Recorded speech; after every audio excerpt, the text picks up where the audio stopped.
আর্থনা সম্মেলনে যোগ দিতে আগামী সোমবার 4 দিনের সফরে কাতার যাচ্ছেন প্রধান উপদেষ্টা অধ্যাপক ডক্টর মোহাম্মদ ইউনূস।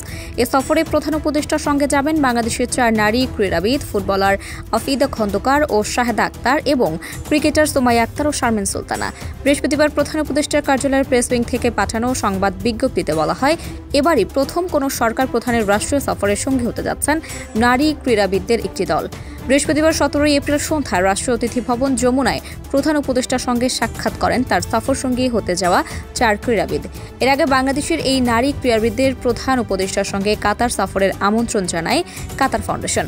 রাষ্ট্রীয় সফরে যাওয়ার আমন্ত্রণ পাওয়া ক্রীড়াবিদরা বলেন, আমরা এ সফরের আমন্ত্রণ পেয়ে ভীষণ আনন্দিত এবং আমাদের টিমমেটরাও আমাদের এই আমন্ত্রণে উচ্ছ্বসিত। ফুটবলাররা বলেন, দক্ষিণ এশিয়ার বাইরে এশিয়ার অন্য দলের সঙ্গে ম্যাচ খেলার খুব একটা সুযোগ আমাদের হয় না। আমরা কাতার নারী টিমকে আমাদের সঙ্গে প্রীতি ম্যাচ খেলার আমন্ত্রণ জানাতে চাই। এ সফরে আমরা তাদের খেলাধুলার সুযোগ সুবিধাগুলো ঘুরে দেখতে চাই। 2 ক্রিকেটার প্রধান উপদেষ্টাকে বলেন, কাতারের ক্রিকেট তেমনটা জনপ্রিয় নয়। আমরা এ সফরে ক্রিকেট নিয়ে তাদের মধ্যে আগ্রহ তৈরির চেষ্টা করব। আমাদের পুরুষ ক্রিকেট দল ও নারী ক্রিকেট দলের গল্পগুলো তুলে ধরব। আমরা একটি প্রেজেন্টেশন তৈরি করে নিয়ে যাব।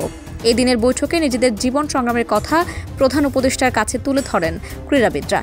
সরকার প্রধানের সঙ্গে রাষ্ট্রীয় সফরের সুযোগ দেয়ায় প্রধান উপদেষ্টাকে বিশেষভাবে ধন্যবাদ জানান তারা।